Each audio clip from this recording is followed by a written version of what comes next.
अस्सलाम वालेकुम।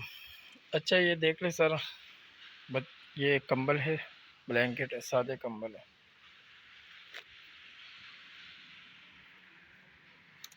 40 केजी का ये बंडल है, ये सारा आप देख लें।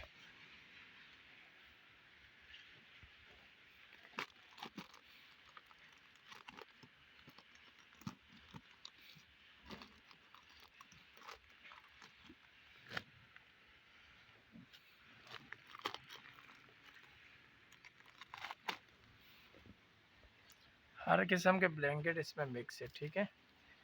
ये सारे देख सकते हो, हर किस्म के इसके अंदर मिक्स है।